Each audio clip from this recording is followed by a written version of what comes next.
We're so glad to have you up here at the Alumni House for this afternoon, and we have a wonderful session for you.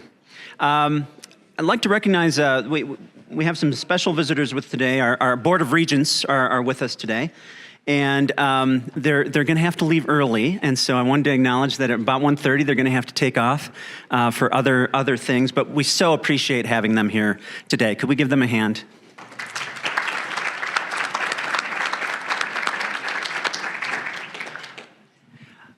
Well, this morning, which was really quite a fantastic morning, at least from my opinion, this Inauguration Symposium had really two outstanding sessions. The first on exceptional education and workforce development, the second on research and innovation.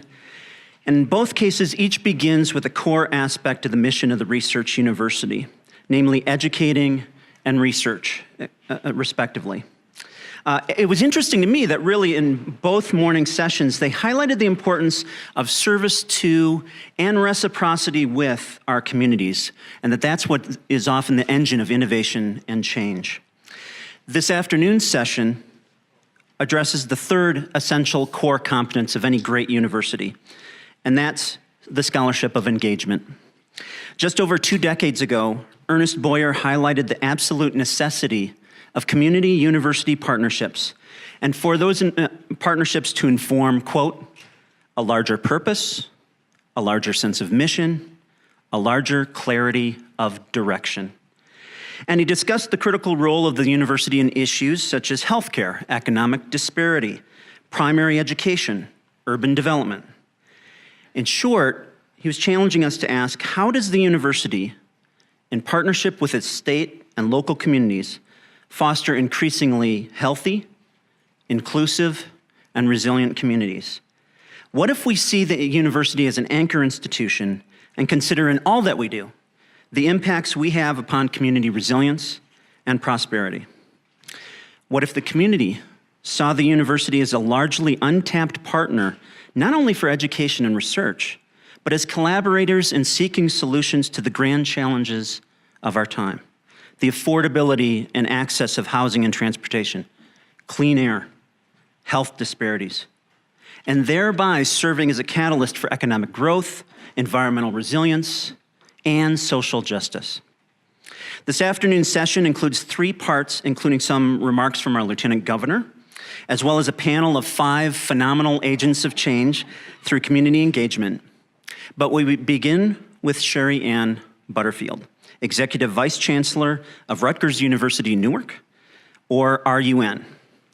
Sherri-Ann is a nationally recognized scholar, teacher, and thought leader in race and ethnicity, immigration, and diversity in higher education. She is also a sought-after facilitator on managing diversity within complex institutions.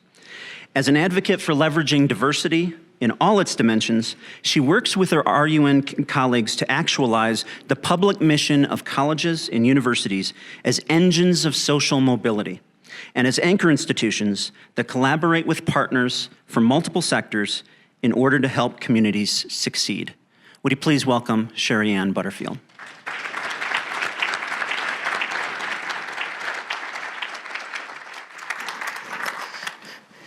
Good afternoon. When my students, that would never fly. Good afternoon. I also know the unique position I hold by standing with you while you have lunch. This is also the time of day where people start to get a little sleepy. You know, you've been sitting all day, so we might have to do some things that move us around a little bit, so we'll get to that. But I want to say good afternoon to President Watkins, distinguished guests, faculty, staff, and students. It is my privilege and pleasure to be here with you today. My joy is not just due to the opportunity to talk about my institution, which I always enjoy, but really that I get to participate in a historic moment when the University of Utah inaugurates its first woman president.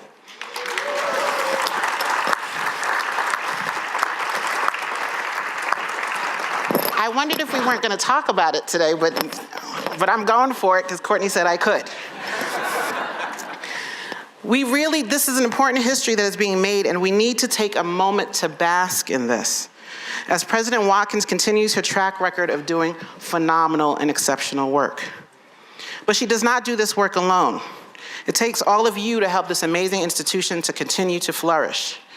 Actually, it takes all of us, as higher education is a collective and national imperative.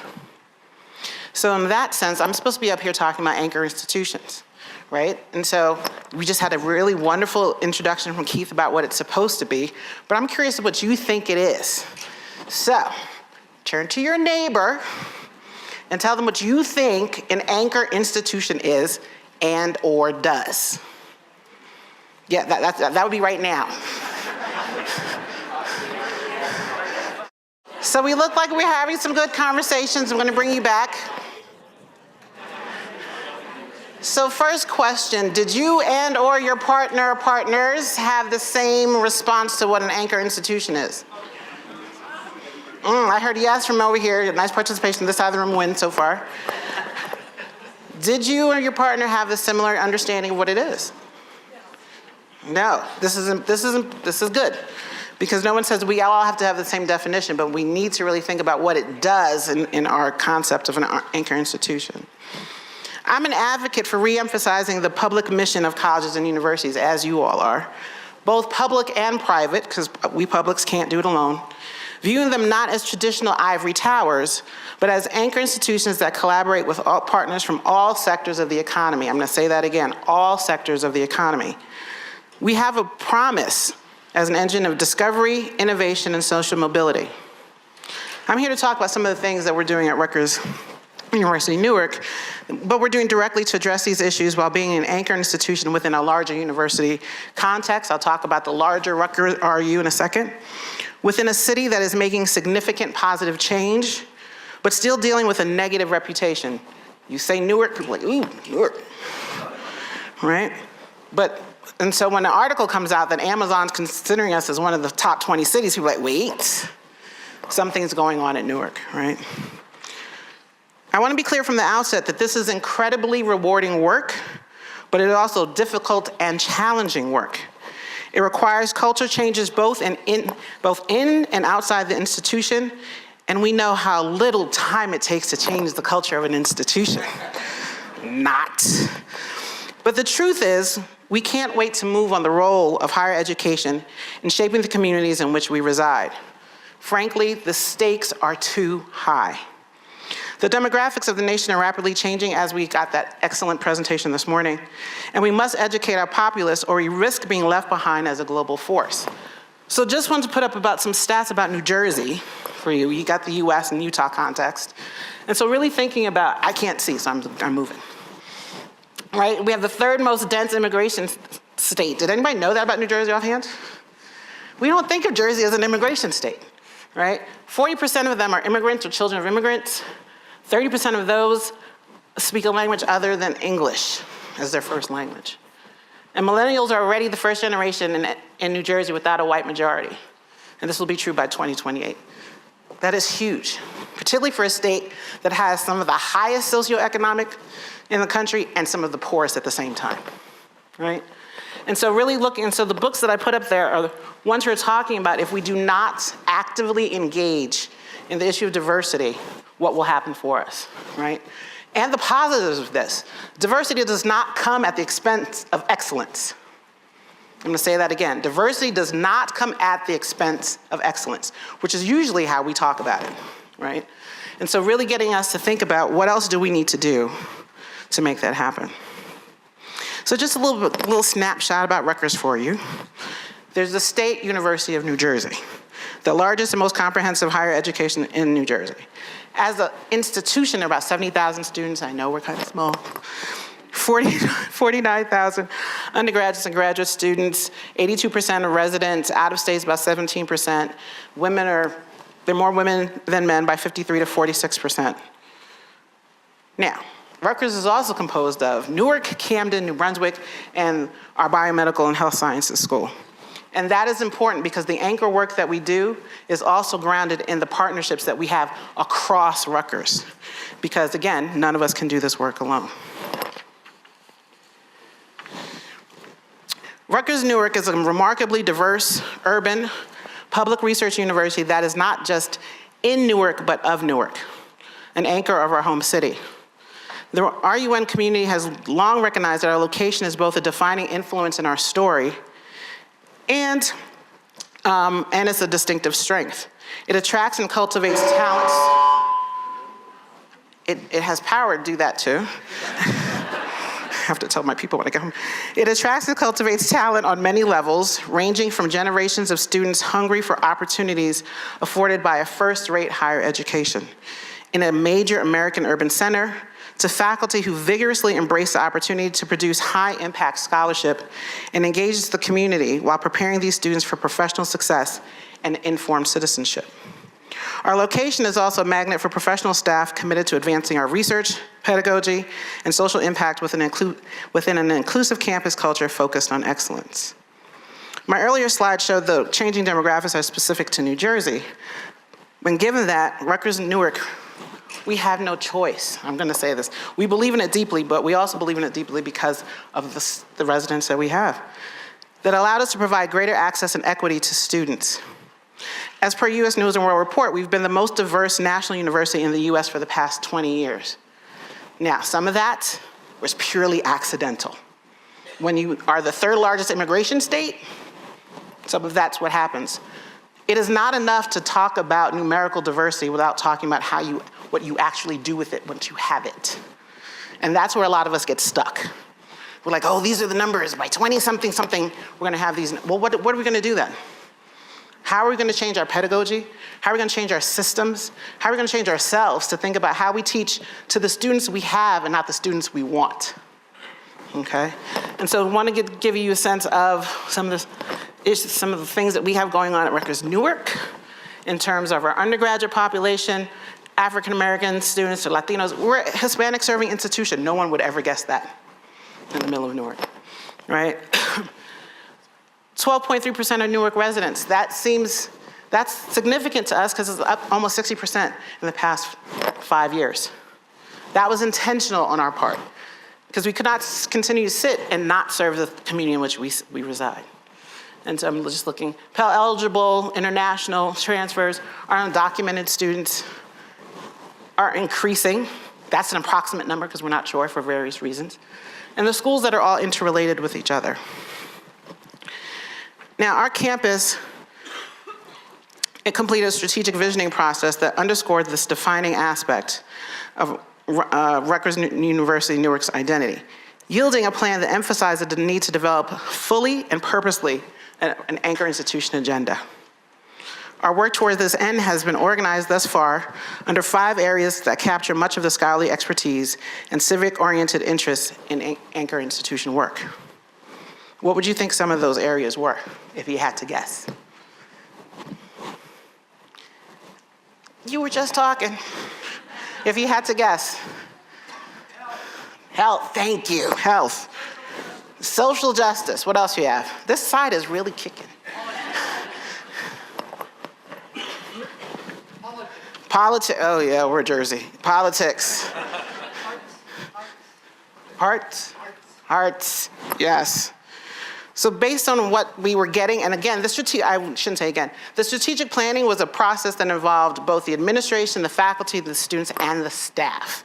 So this was not top down, this was bottom up. And that's important as I talked about culture change earlier. So the interests that came up for us were building strong educational pathways, pre-K to 16. Now a lot of us say we're higher ed, that should not be our focus. But as we looked at those numbers this morning about what's going on in high schools nationally, if we do not pay attention to pre-K to 16, a lot of us in here have to rethink our career trajectories. And that's not insignificant. I'm not saying that flippantly. We really do need to pay attention. So the question is, what does that require from us? I would say increased post-secondary attainment, but we'll come back to that. Strong, healthy, safe neighborhoods. Promoting and leveraging the arts and culture, because we are focused a lot on technology. We have students who are interested in other spaces and places. What do we do for them? Science in the urban environment, absolutely. Entrepreneurship and economic development, and what we call our honors living learning community. Before you go into that, educating a diverse world, just want to give you a sense of what we have. realizing that one of the greatest barriers to education is finances. So we created what we call Run to the Top, Talent Opportunity Pathway Program. Newark residents and New Jersey County College transfers, so you have to have an AA or AS in hand, with adjusted family incomes of $60,000 or less, receive full last-in tuition dollars. We're not asking your GPA, as long as you meet our baseline GPA requirements. That is what we thought we needed to do to provide access and equity for some of our students. Now, when we first did this, people were like, wait a minute. A lot of our Newark students go to community college first. We still want them to do that. We have an excellent relationship with the county college that's in the city of Newark, where we actually work with them to then funnel their students to us after they are done, because we are also worried about debt. Four-year colleges don't usually say that, for good reason. However, since we started this program 2 years ago, almost, our enrollments have spiked. And many people say it's because of this program. And the county college transfers can come from anywhere in the state, so that's not even just about Newark, right? And so thinking about what kind of relationships you need to have, as we heard earlier, excellent relationships with your local community college. The other programs are really thinking about STEM education and what we need to do to diversify our STEM fields. Some institutions do it really well. We have grants, both from NSF, to really foster that kind of relationship. Bridges to the Baccalaureate is during college.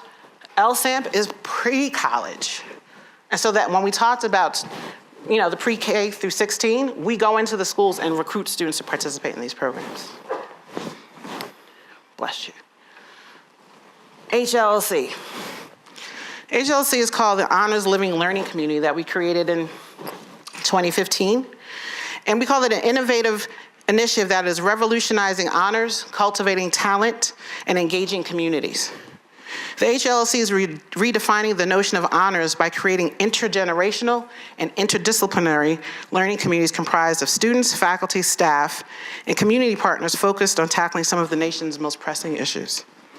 Dynamic students are selected to join a living learning community and an intergenerational network across all intersections of identity, focused on cultivating knowledge, fostering understanding across and within groups, and activating social, institutional, and cultural change.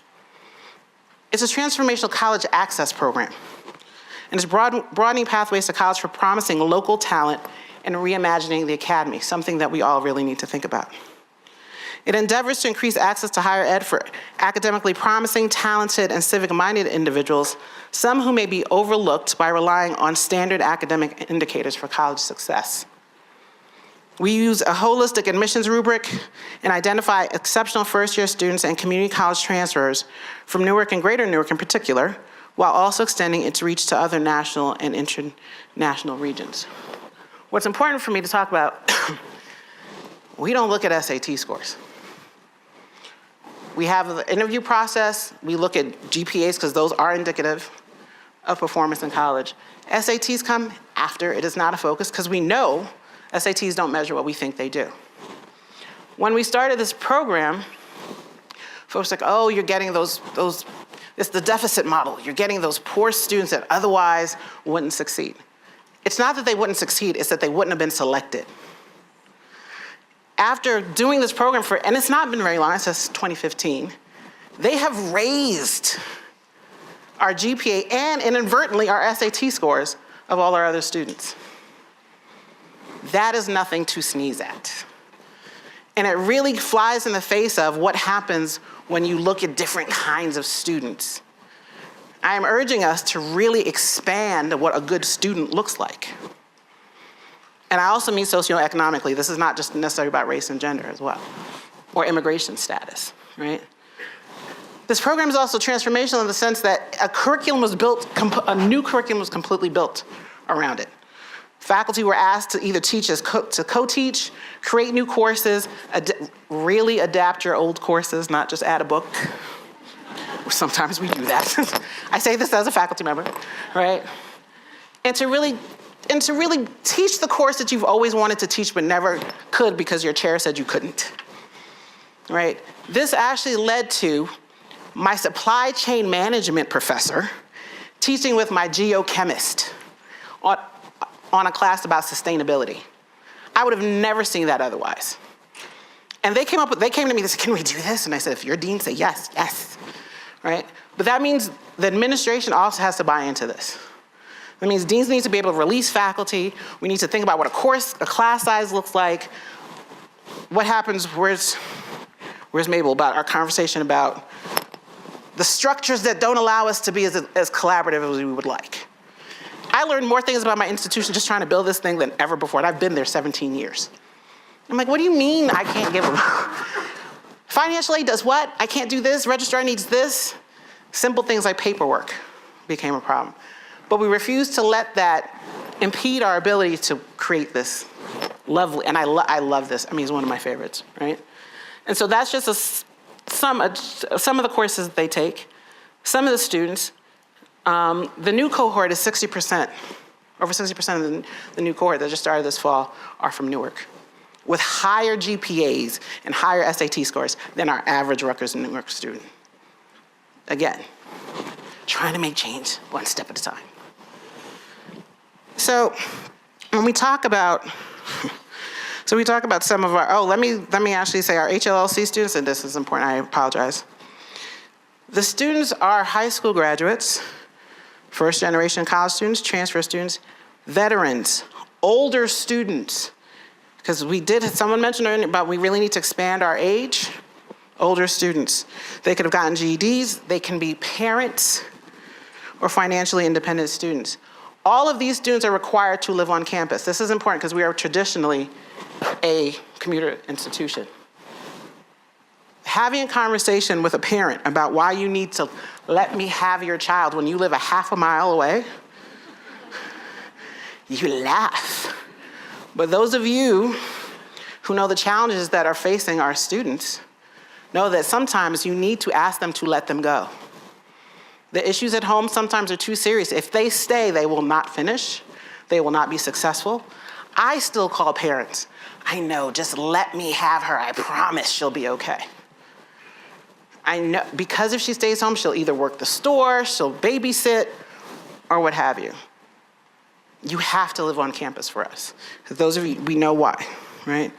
Those are not easy conversations to have. I can't believe I still have them at this stage, but it is so important. And so also having conversations with the students. This endeavor has really forced academic affairs and student affairs to have real conversations with each other. What does it mean to take care of the whole student, both in and outside of the classroom, right? And so I'm going to highlight this. These are some of our engaged senior scholars and leaders. Because one of the things that we get when we started talking about anchor work, working the city, really attending to the city and the state, well, how is this going to help me get promotion and tenure? These are real questions. I do not laugh at them. I got tenure, and I want to make sure that my colleagues do as well. However, when you have senior scholars who are from an array of disciplines, schools, colleges, it helps sell it to the people who it needs to be sold to, the people who make the decision on P&Ts. And so when you say that we have the preeminent Charles Payne, who's a huge sociologist of education, saying the importance of doing my research in this space with this population, it has impact. It also doesn't hurt that Charles brings in millions of dollars of grants. But that also talks to you about the ways in which just because you're doing anchor work doesn't mean that somehow it's less than work. Okay? So as we talk about collaborative spaces, I was thinking about you through the whole talk, right? We have the Express Newark, we have a Haynes building. It is a university community arts collaboratory. It is in an old department store that had been sitting empty for it was empty before I got there, so almost 20 years. We worked with a local developer and completely refurbished it. Whole Foods is on the first floor, which was not, we didn't have to convince anyone about that part. But we have 50,000 square feet of the structure. And it partners with community arts organizations in the city's socially, economically, and culturally diverse neighborhoods. It opened in January 2017, so again, it's not that old. We have multimedia academic courses that are held in there, so that's why it's a university community space. It cultivates local artistic expression that resonates globally by facilitating public scholarship and community engagement, opening an exciting new chapter in the city's cultural history. For example, one of our faculty members who does 3D printing, this is his home space. So when we talk about STEM to STEAM, he embodies that for our students. Also, one of our faculty members who are doing data analytics talks about the beauty of having this space to do some of the work that he does. This has become the fulcrum of the city's burgeoning arts district, linking well-established institutions such as the Newark Museum, Newark Public Library, Performing Arts Center, and beyond, actually. It's been an iconic focal point of the Newark downtown streetscape since it opened in 1901. The building has been there that long. The selling to the city about why we needed to refurbish this space, the educational benefit, but also the financial benefit to the city to refurbish a building that had been empty for 20 years. And so it's been a phenomenal space. Also talking about the ways in which intergenerational, someone talked about faculty, the importance of faculty development earlier. That's the piece that we all need to collectively work on. How do we teach to the students that we have? How do we, and I don't mean catering to, I don't want to do my homework, that's not what this is. But what do we need to do differently in our own classrooms and courses to really engage students? And so we've engaged several professional development programs that are, we have full senior professors saying, I need you to help me figure out how to be a better teacher. That never would have happened before. Creating a culture that allows people to say, I need help, is not insignificant, particularly from the people who you see as the role models for the institution. Our Life Sciences 2 building has been phenomenal because we have our art students also wanting to be in that space. Working with the chemistry students to say, let's figure out how we work on a project together. Again, these are the things that we're aspiring to. Again, not easy work. It stresses me out on a daily basis, but we try to get it done. I did miss one. I'm moving. We're not moving. Oh, there we are. So some of our other anchor institution work, just want to mention quickly, because I know we're time limited. Economic development, that's my supply chain faculty member I was talking about earlier, Kevin Lyons, who had a research methods class with his students and said, I want to look at the capacity of Newark about what they can and cannot do in terms of medical socks. I don't even know why they picked that. But we have several medical institutions in hospitals in the area, and they realized that we were outsourcing to South Jersey, where Newark had the capacity to produce it itself. You put a couple of stores together and you get it done. The students are the ones who came up with this idea. So the ways in which you engage students in your work in anchor institution, again, it's not less than work. When I talked about education in K through 12, we have a partnership, we have several partnerships, 25 by 25, Newark City Learning Collaborative. Post-secondary education in Newark right now is at 17%. That's a problem for us. So even when the jobs are there, what do we do? So we are working closely, we have partnered up with other higher ed institutions in the city and the Newark Public School System to really talk about what do we need to do together to move those numbers. Strong, safe neighborhoods, when we mentioned Newark, oh my gosh, we have our School of Criminal Justice, and the faculty are single-handedly working to turn that around, working with the mayor. I did not realize I had to be a politician in higher ed, but we have great relationships with the city, local and state government to get all of this work done. And arts and culture, like I mentioned before. And collaborating for equitable growth. A lot of what's happening, the moving and shaking that's going on in Newark happens to be going on downtown. The conversation needs to be, how do we spread some of that development to the other wards of the city? So we have citywide goals and we partnered with the mayor for it, right?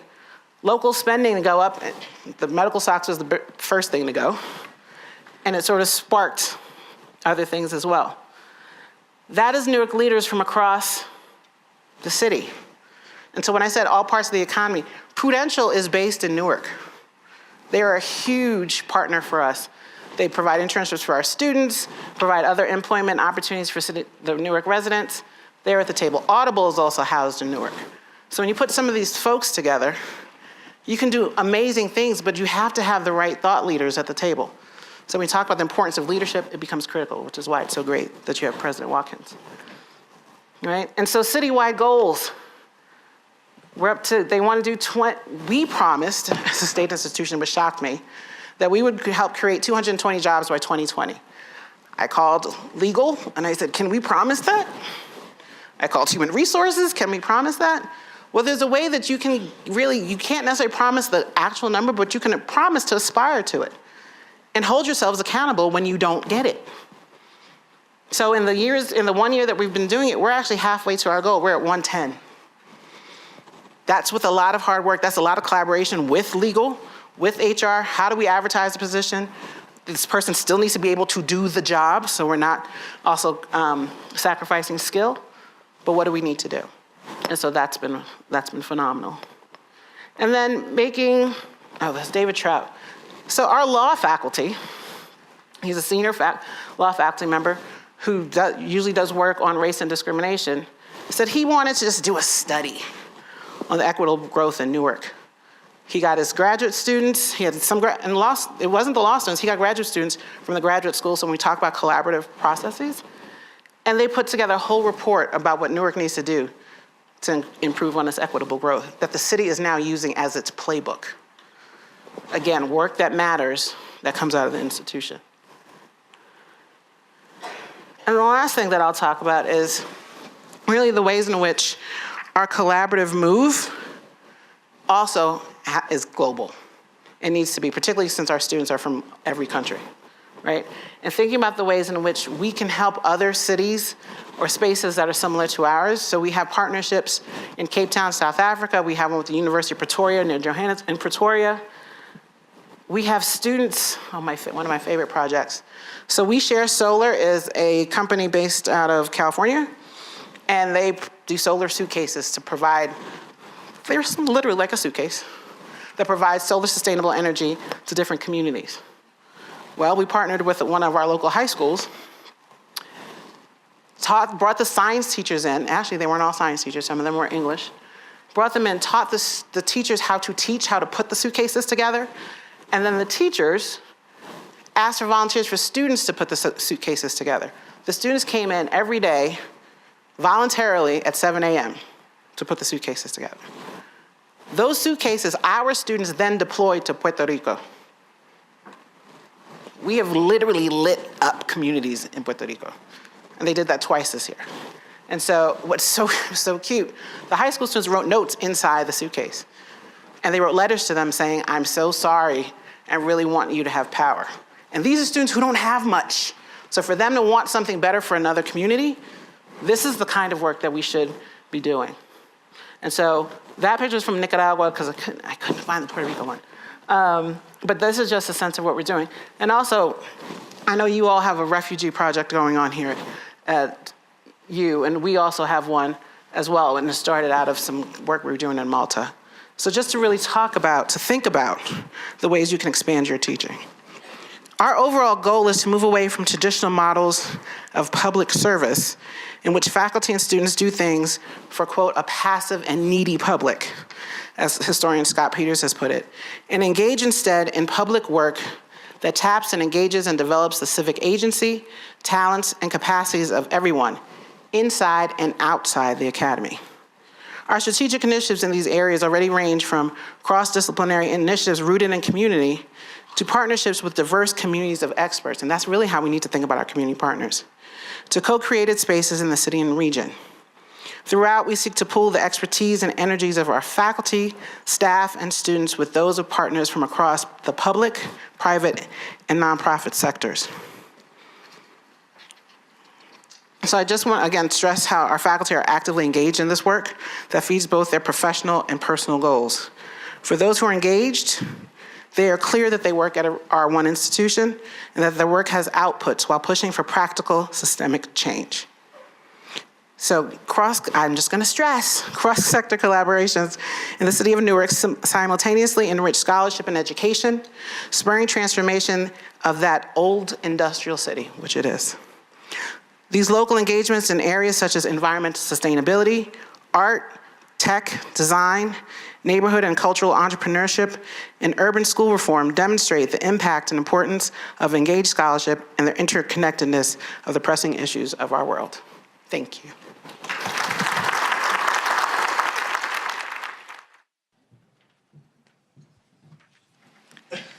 Thank you, Dr. Butterfield, for that inspirational speech and all of the wonderful examples that we can think about how to engage in our communities here.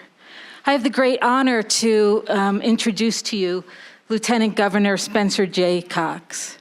Spencer Cox is Utah's 8th Lieutenant Governor. He was born and raised in Fairview, Utah, where he currently resides with his wife, Abby, and their 4 children. He is a graduate of Snow College, Utah State University, and the Washington and Lee Law School. He formerly practiced with Fabian and Clendenin and was Vice President and General Counsel of Centricom. Lieutenant Governor Cox has served as a councilman and mayor of Fairview, and also as the Sanpete County Commissioner and with the Utah House of Representatives. Lieutenant Governor Cox is by statute the chief election officer of the state and a liaison between the governor and the legislature.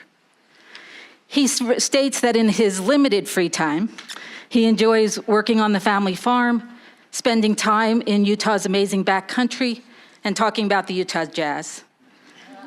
He also plays the bass guitar, and with his brother is in a local rock band. So please join me in welcoming Lieutenant Governor Spencer J. Cox.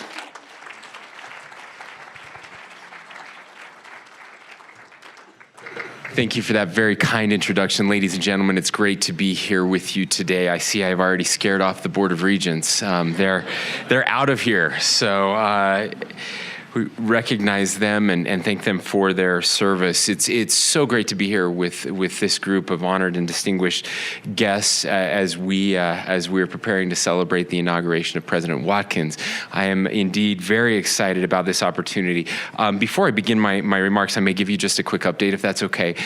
You can tell from the lack of smoke in the air here today. We've had a little change in the weather, which is good. That's what we needed. That means there's a cool breeze blowing from the north, which will help us with the fires that we are fighting in the central part of the state and in southern Utah County.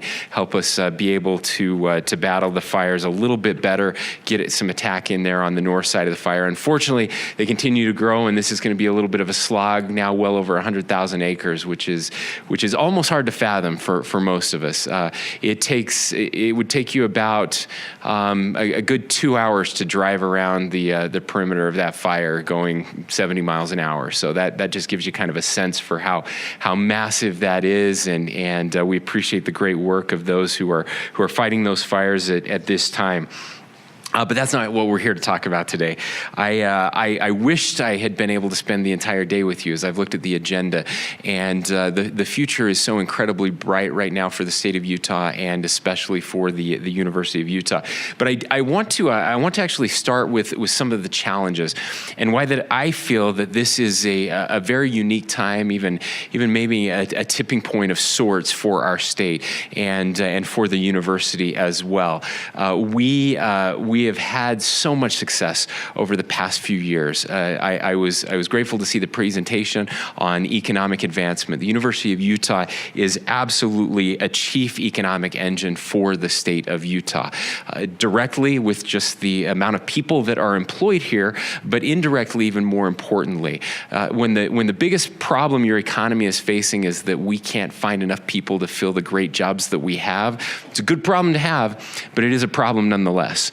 And every year, thousands of graduates are leaving this institution to go and fill those jobs and to continue to make our economy move along. That is the good news. Leading the nation in private job growth for 2 years in a row is something that we should all be celebrating, something that is phenomenal, something I think most of us never thought would really happen. Politicians always say things like that. We're going to be the best economy in the country.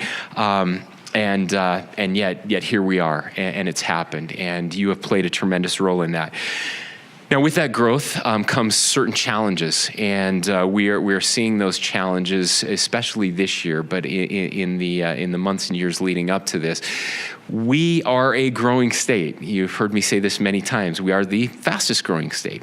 We are really good at having kids here, and that's another great problem to have. We are the youngest state in the nation. It is attracting employers from across the globe. They come here because we have a young, educated, bright workforce who are excited, can do hard things, and know how to work. We almost always lead the nation in job growth, in birth rate. We were actually second last year. North Dakota beat us. I see Pam Perlich back there.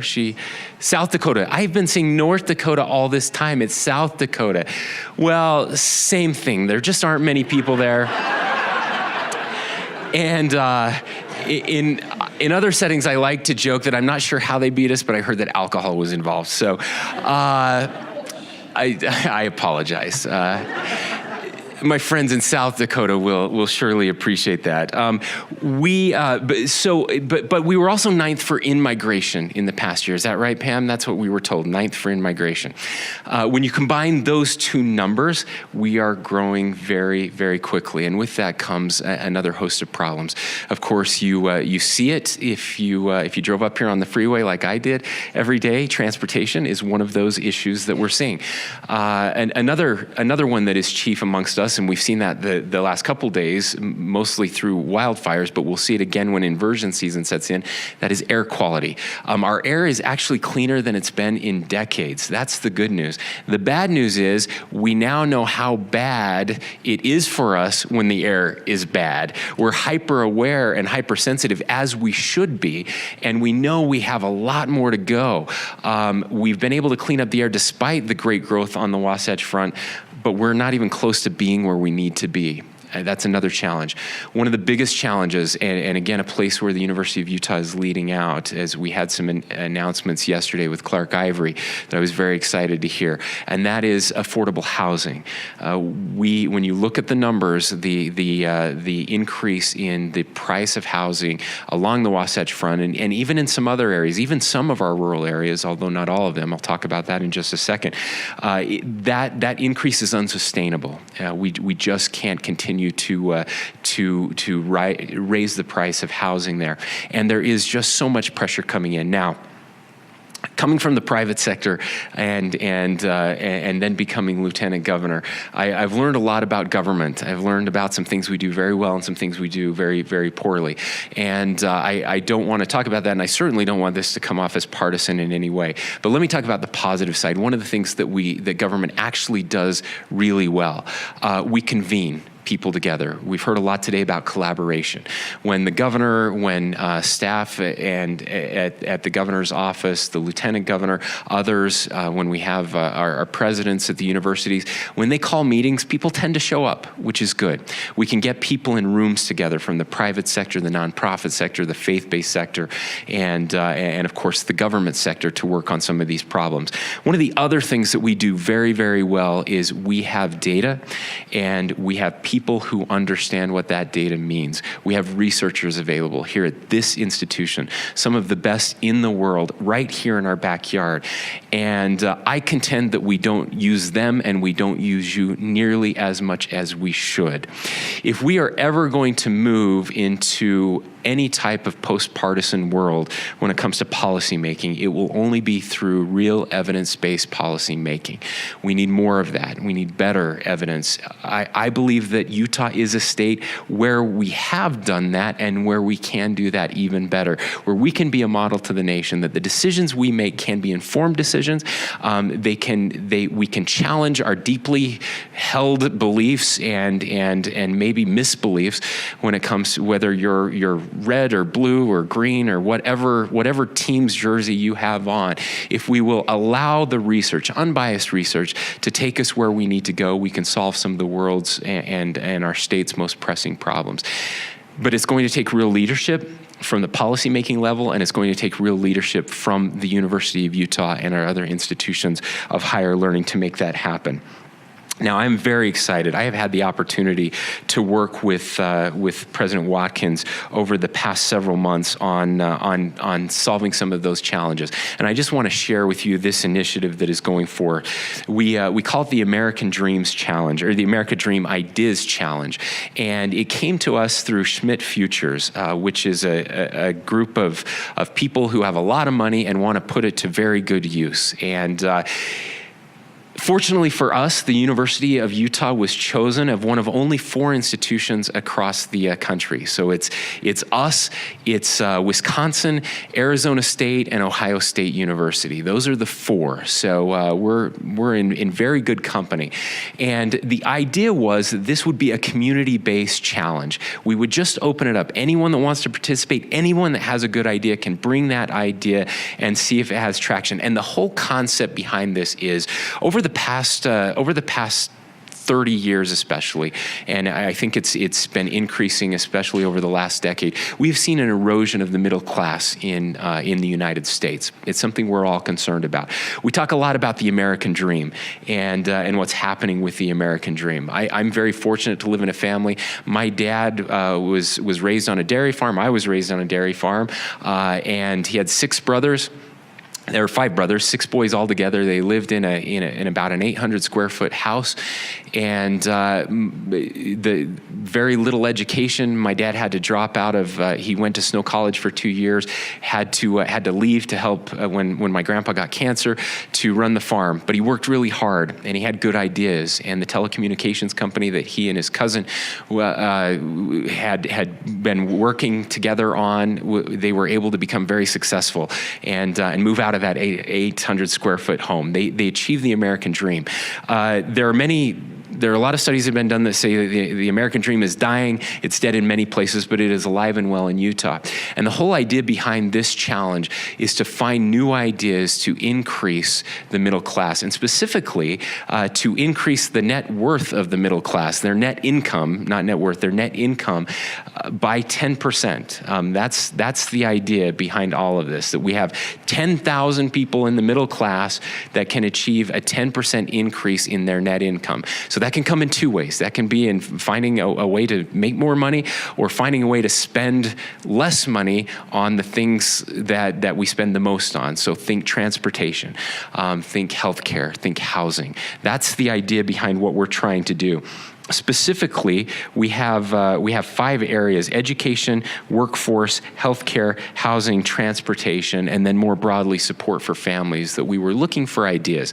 Now, this has been kicked off, it's moved along, and in fact, we have all of those submissions right now, and they are being judged.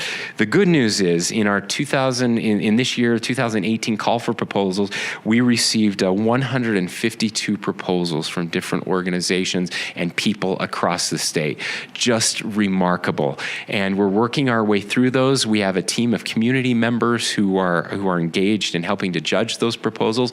They will be narrowed down to 10. And we will be announcing those 10 proposals on October 3rd. So coming up very, very shortly, we'll have those top 10 winners. Each of those 10 ideas will then receive $10,000, and they'll be able to use that money to go out and further develop and flesh out those ideas and bring them back to us for round 2. In round 2, there will be another cut. We will pick the top 3 from those 10. Those top 3 will then receive $30,000 to further develop their ideas and take them. Again, there will be 3 from each of those 4 institutions. And so I'm really bad at math, but I think that means 12 ideas total that will go to the national competition. And the winner of that national competition will receive $1 million from Schmidt Futures to actually go and implement them. Now, I have a feeling that even those top 3, there will be many, many other really good ideas that we will want to take a hard look at and see if we can implement them here in the state of Utah as we become a national model. And we will need the help of the University of Utah to accomplish that. It's been an honor for me to serve as co-chair of this American Dream Ideas, this challenge with President Watkins. It's been a pleasure to work with her, and again, see the leadership that the University of Utah is showing in making this happen. This is just one example of the unique anchor role that the University of Utah plays in convening across all sectors to bring together the community to produce solutions to some of our state's most pressing problems.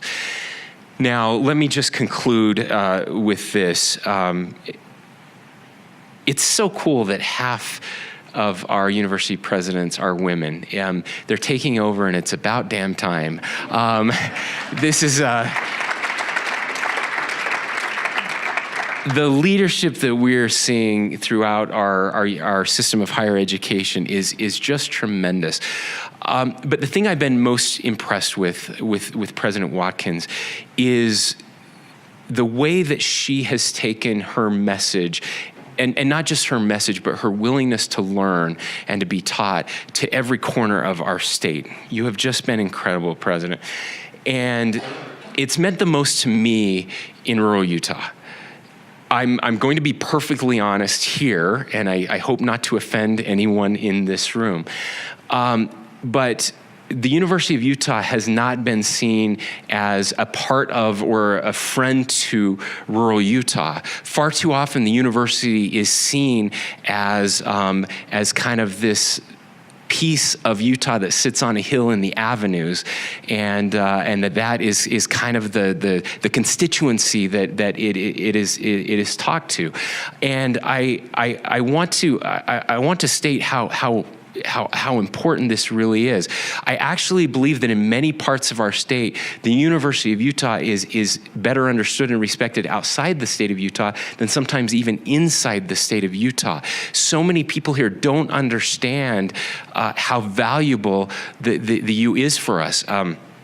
I had someone who you all know, and I won't say his name, and you've heard him say this before, but he said one of the problems we have is that Utah State University has 104 friends in the legislature.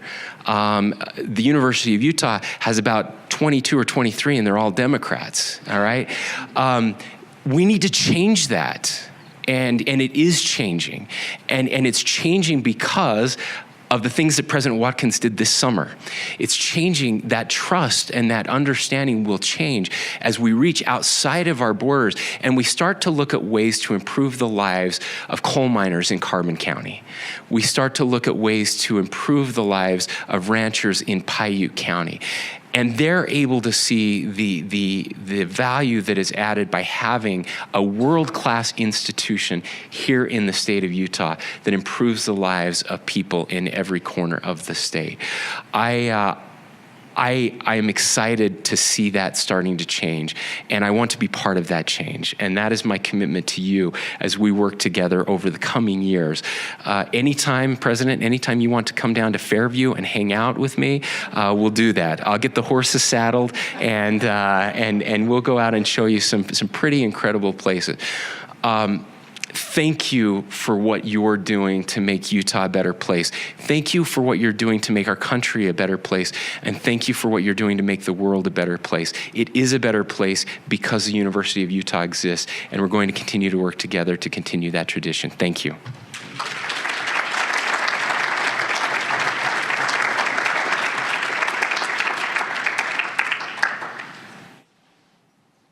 We're going to do a quick stage shift here, but as we do, could we thank Lieutenant Governor again for his remarks?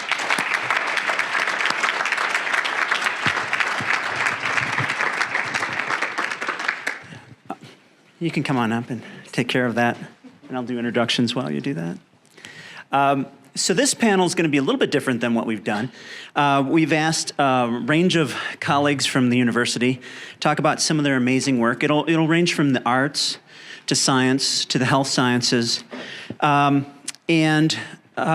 we've asked them to do is really hard for academics, is to keep their comments to 3 or 4 minutes. And what I've asked them to do is to highlight, in no particular order, but introduce themselves, their wonderful organizations, highlight some of the things that they do, and then really most importantly, think about that far-reaching question of what if? What if, as we look forward? I believe some of the themes that you'll hear in what they'll talk about will be things, core themes to solid community engagement. The themes of listening, of caring, the theme to partner, to create, and to act. These agents of change, which I'm really happy to share the stage with today, represent but 5 of a vast community of faculty that we have here, community-engaged faculty at the U, that sets this university apart, and I hope inspires thoughts of what might be possible. So let me bring them up to the stage. Sarah George of the Natural History Museum of Utah, Brooke Horejsi of UtahPresents, Dr. Rory Hume, Dean of the School of Dentistry, Dr. Julie Metos of the College of Health, and Dr. Sarah Munro of University Neighborhood Partners. I think we do have a clicker. Let me just check here. Now, how it operates, I'm going to let you figure out. But that appears to be it. And so whenever you're ready, Sarah, I think you can go into it. All right? Sarah George.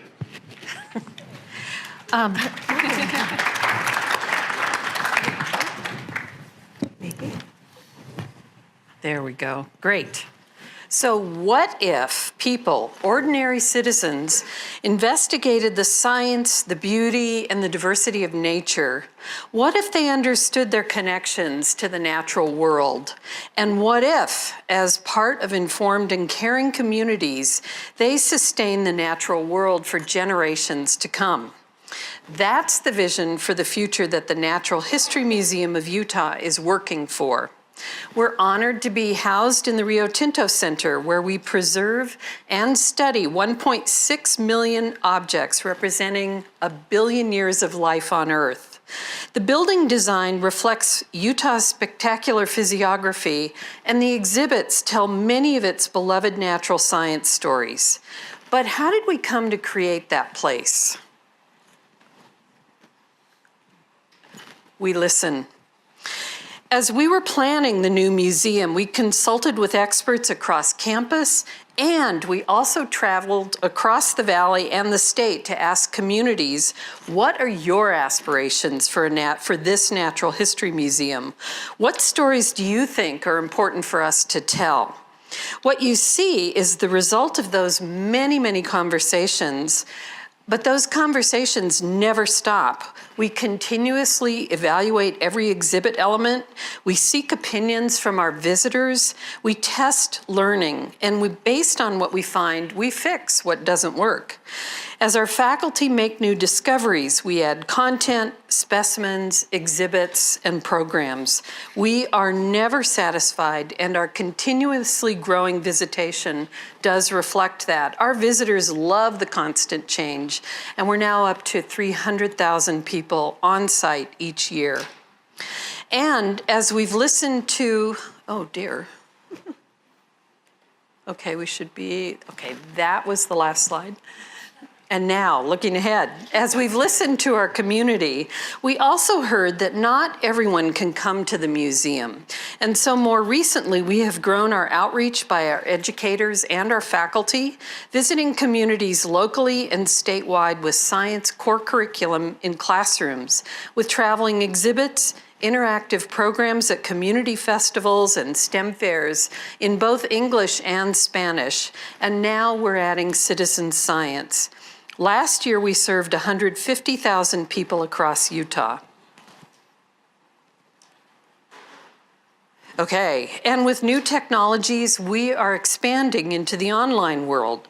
We're providing our collections data to the Global Biodiversity Information Database and inviting scientists worldwide to collaborate with our faculty.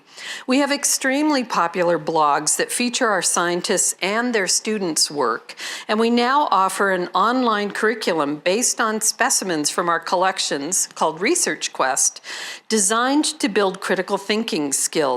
This has now been adopted by 7th grade teachers in almost 24 states. And still, we listen.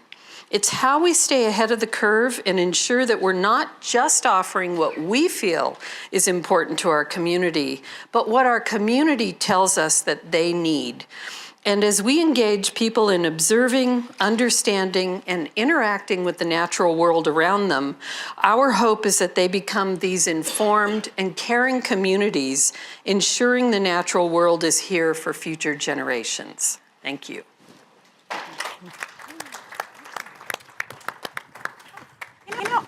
just going to stay seated if you guys are okay with that. I'm not used to being able to see everyone in my audience. I'm in the arts. Usually it's dark, and I have a spotlight on me. So, hi, everyone. Thanks so much for sticking around until the end of the day.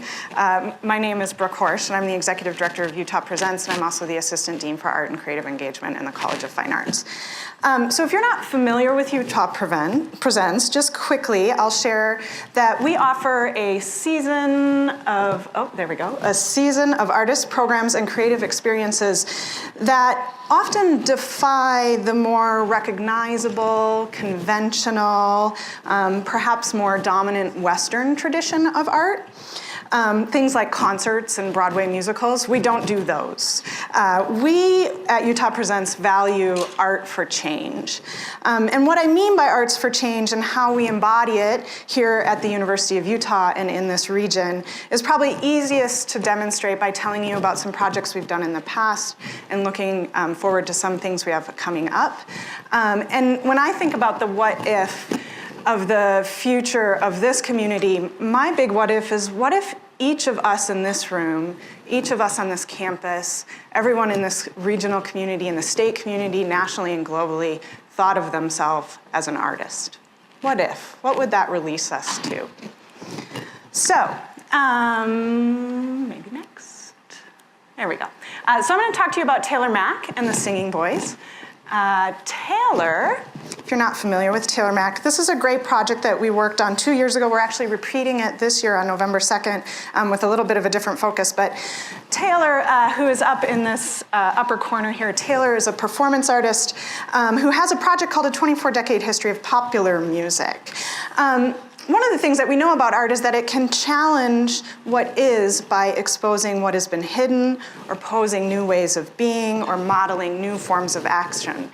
And A 24-Decade History of Popular Music does just that by exploring the music from the founding of our country, 1776 until present, popular music from each decade, but doing it through a particular lens of telling the stories of the people who we've maybe chosen to forget, or the things that we've chosen to bury about our history, things that we don't really want to remember, but we should remember.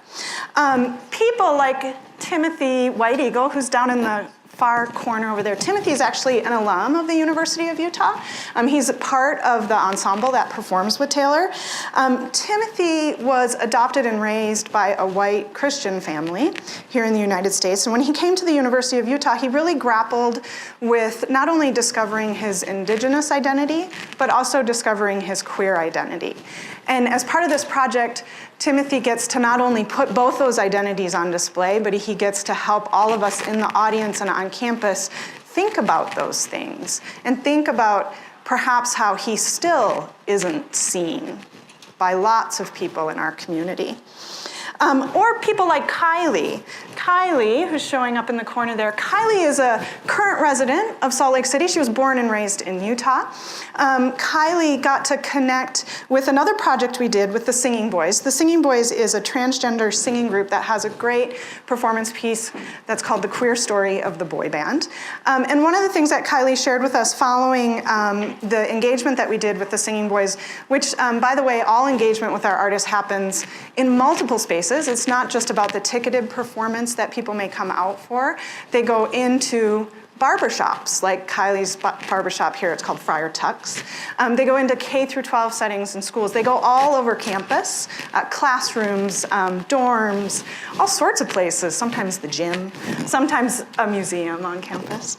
But what Kylie shared with us after her experience with the Singing Boys and with the performance itself was that for the first time ever, Kylie felt like their 11-year-old self could be open and free. Because back when Kylie was 11, no one was putting the Singing Boys on a stage in Utah.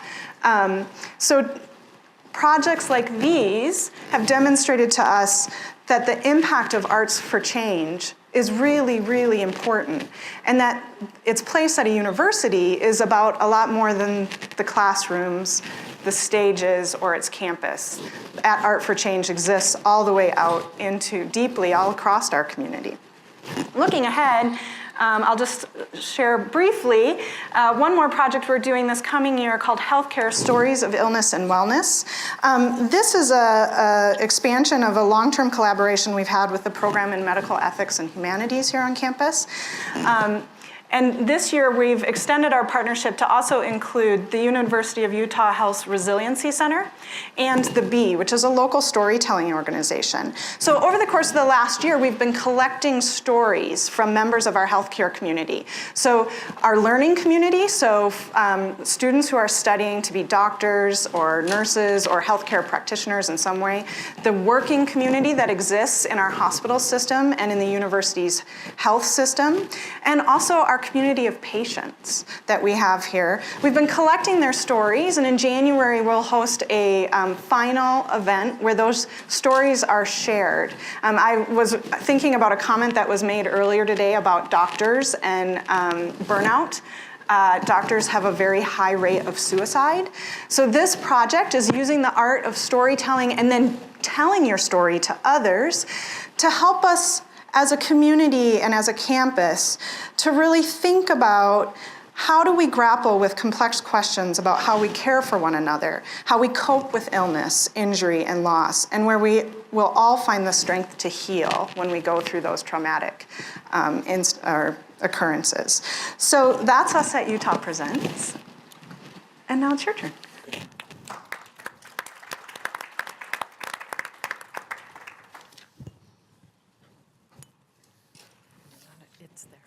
You got it. Good afternoon. My name is Wyatt Hume. I'm the Dean of the School of Dentistry, and you'll notice I'm slightly different from the other people on the panel. I'm the immigrant. But I've been in this country a lot longer than it sounds. But I am an immigrant, and I'm delighted to be here. Delighted to be in Utah as well, helping the School of Dentistry in its early years. The School of Dentistry is a tiny part of the health sciences here, but it's a good example. Dr. Metos, who will follow me, will give another example of what goes on with the health sciences. But as you see on the slide, we are very much oriented with caring for the community, particularly people in need. We're very proud of our students. We have fabulous students. I could talk for 10 minutes about the wonderful students that we get, and we're proud of our educational program, but what we do is absolutely grounded in care for the underserved.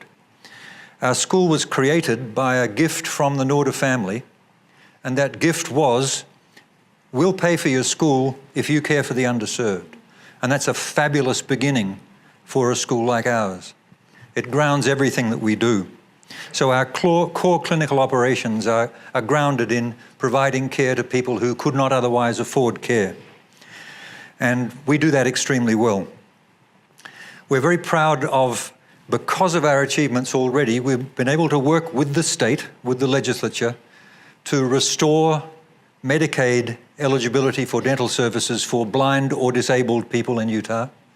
And in the last session, we got it for people who are in drug use disorder programs, so that we can care for them at no cost to the individual, and this is how we got it through the legislature, at no cost to the state. We've been very successful in gaining philanthropic support for that work. The Norda family not only paid for the physical structure of our school, but once they saw that we were actually doing what we were doing, what they wanted us to do so well, they gave us an extra $10 million to put in an endowment to provide income each year to subsidize the costs of care for the underserved. Even though we can provide care at very low cost, it still has costs, and we can cover those costs because of those things. And we're partnering with other community organizations in that care. I'm fairly new to Utah, and people from where I come from, which is actually California, it's not actually originally further afield. People in California say, what's it like in Utah? And I say, let me tell you a brief story. We went to Catholic Community Services to get them to leverage the money that we had from the Nordas to care for refugees. And I discovered that Catholic Community Service is largely funded by the LDS Church, and Catholic Community Services headed by a Muslim. Welcome to Utah. We are doing well in our close geographic area, but we recently also had success with the legislature in securing some extra funds to expand more broadly in Utah. And a few weeks ago, we started our first clinical service in St. George in partnership with Dixie State, which has a dental hygiene program. And this year we're trying to expand, if anybody has any political connections, this year we're trying to expand also to Weber State, to UVU, and to SLIC, all of which have state-supported hygiene programs, and we want to partner with them. And we're partnering with the Department of Pediatrics at the South Main Clinic, which is for a largely Latino clientele in a mothers and children's clinic where oral care needs are particularly great. The final thing I want to say is that we're a fairly unique school. We're the first new dental school in a research university for the last 30 years in this country. And we were very much wanted by our medical colleagues. They wanted us to be integrated into healthcare. And the example at South Main is our first example of close integration with primary care medical colleagues. We're the first school in the country to have a unified health record, medical and dental, it's the same record. So if you're a U patient, your dental will be in the same place as your medical. And we're striving extremely hard to create a clinic for special needs patients that will be fully integrated with medical colleagues to provide care. I left my what if till the very end. What if we had enough money to do this much faster and much more broadly than we do today? Thank you. Mm-hmm.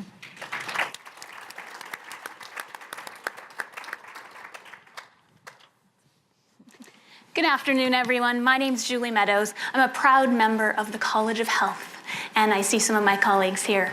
I'm here today to tell you about Driving Out Diabetes, which you'll see on the screen. Driving Out Diabetes is a group of people, really, about 100 people across the campus who are giving some of their time towards this effort to prevent diabetes in our state and learn lessons perhaps for the rest of the country. So my 2 words for today, because I couldn't just pick one is responsive. That is to be responsive to our community and their health needs.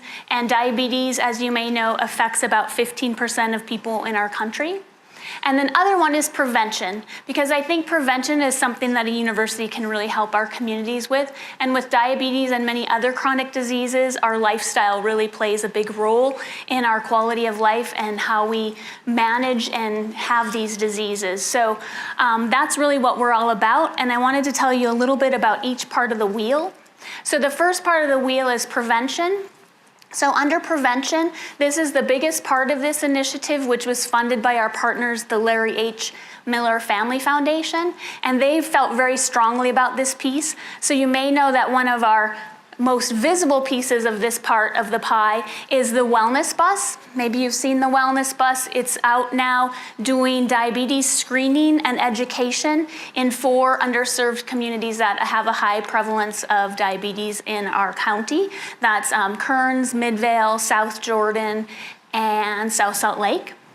And this is a really unique bus. It's not a health clinic. It's a place where you can be screened for diabetes and you can learn about nutrition and physical activity, and you can come back week after week because we have the bus there each week at the same time, and we've learned to work with the community and engage ourselves in community activities so that we can be culturally relevant to that community.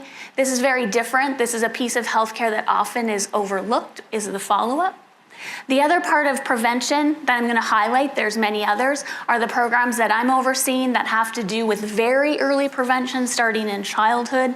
So we have programs that we run in middle schools throughout Utah, southern Idaho, and northern Arizona, where health teachers learn how to talk about diabetes in the classroom, and they view a really popular documentary called Sugar Babies that shows kids that have diabetes type 1 and type 2, and they talk about the barriers and success to developing the proper lifestyles to prevent these diseases or manage them.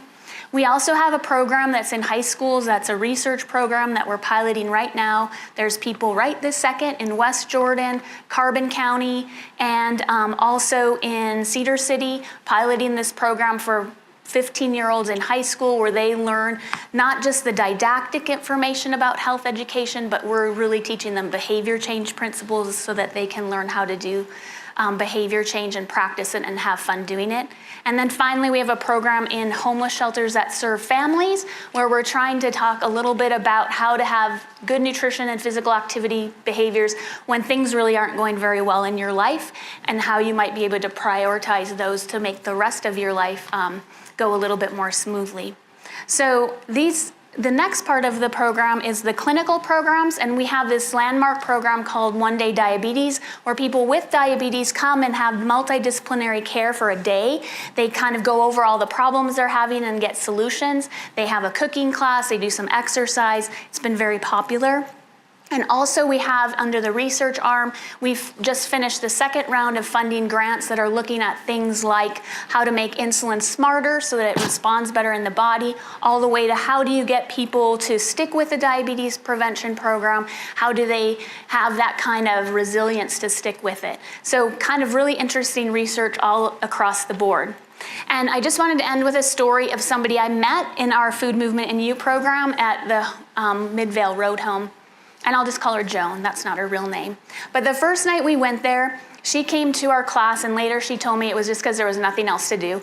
And she had a liter of Mountain Dew, and she was sipping on it. And when we were talking to her, she said, well, I drink about a liter of Mountain Dew per day. I was like, oh, that's a lot. Mm-hmm. And tell me more about that. And she proceeded to come every week for the whole program. And I asked her if she would like to serve on a little advisory board to help us rewrite the curriculum. And she started crying. And she said, I didn't really think I could relate to anybody from a university. I've never thought about university, but yet she came up and helped us with the curriculum. And then through this process, she became pretty interested in nutrition, and she now has a job at a health food store. So it's just a little story, but she then the first week stopped drinking Mountain Dew, and it gave her that little bit of efficacy to kind of take the next few steps. So I just say, what if we could use all of our resources here at the University of Utah to make those little nudges towards healthy behaviors that would really help people have a healthier life, a better quality of life, and help them have a better education, and probably help in our workforce and with our healthcare costs too. So that's what we're all about, and I welcome you to join us in our efforts.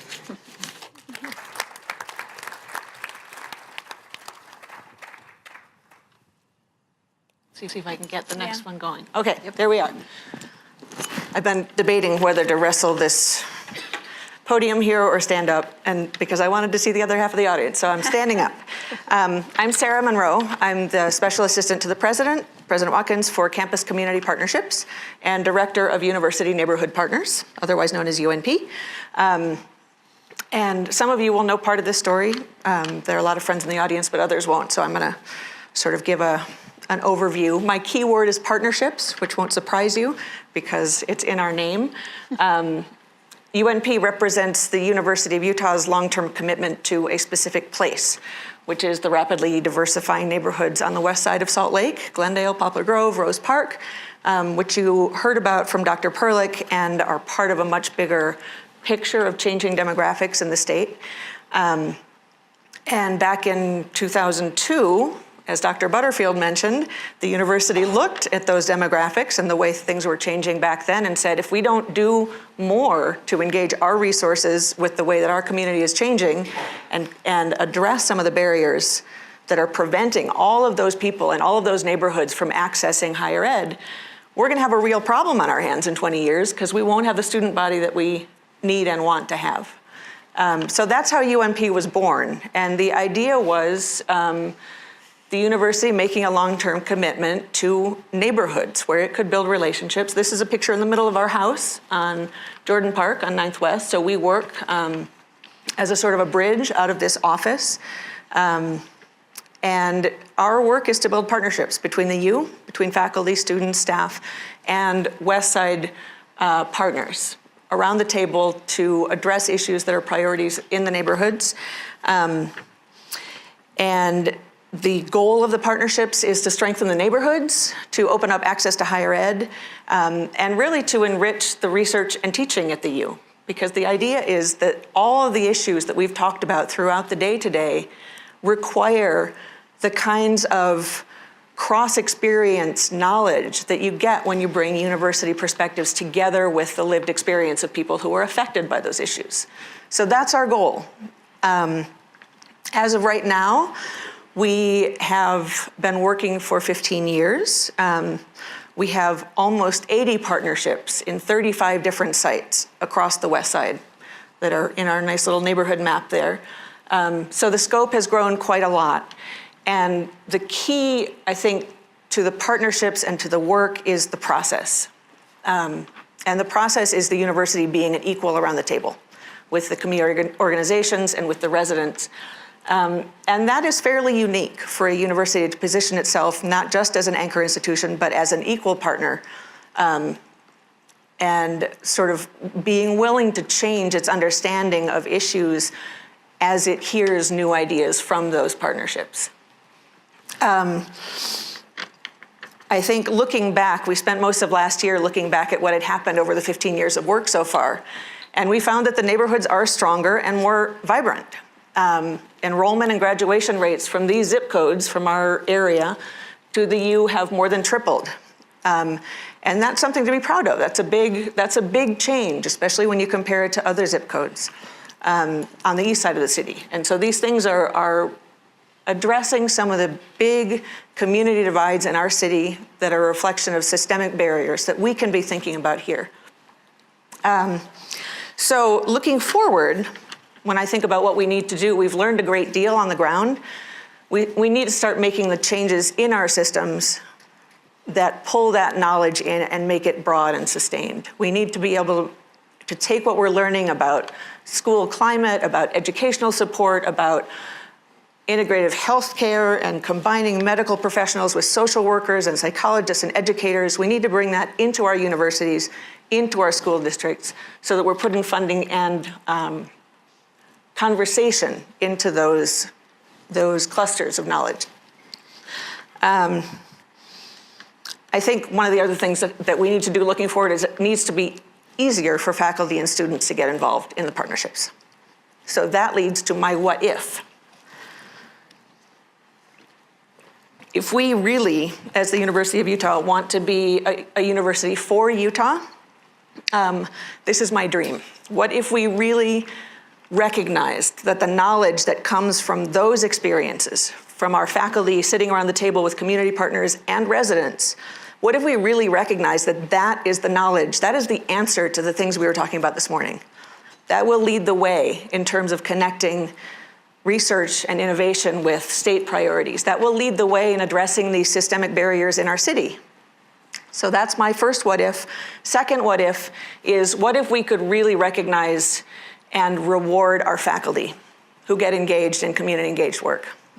Right now it's an uphill struggle, and if we could really reward that work with funding, with recognition, with time, that would be a game changer. That would allow every department on campus to ask the question, what can my discipline contribute to understanding and addressing these big issues in our society? Thank you very much. Yeah, well done. Well done. Thank you. This is a great group. So let me take just 1 minute to express appreciation for the many people that made this day happen, for all of our speakers and our panelists, for your time, your ideas, your willingness to be part of this. In several cases, your willingness to travel many, many miles at an inconvenient time. I am deeply appreciative. I'm thankful for the constructive dialogue. From my view, I am experiencing a heightened rate of anxiety today and tomorrow. So I think, it just seemed really lively and interesting to me, but maybe that's just because I'm super anxious, I'm not sure. But I don't know, you're all still here. So I think that's pretty good. And I really appreciate the effort to make this day happen. And I particularly want to thank the logistics folks who made this day happen. Wow. I would like to give special credit to Courtney, who did a lot of heavy lifting and a lot of contacting with folks, to Natalie Tippett, who has also been very helpful, to Courtney's newest colleague, Cassie, yes, who's with us and helping, And I know I'm forgetting some people. There was a planning committee who helped a little bit when this idea first came up, and we pulled this together all very quickly. Keith Diaz-Moore, Erica George, Courtney, myself, Dan Reed, who's not here right now. But it was really about the 1st of August by the time we really got going on this. So it's a minor miracle that we managed to execute today. And not only did we execute, but I think with great flair and even on time. So my appreciation to all of you for making the time to be part of this conversation. And I guess we should say go Utah, don't you think?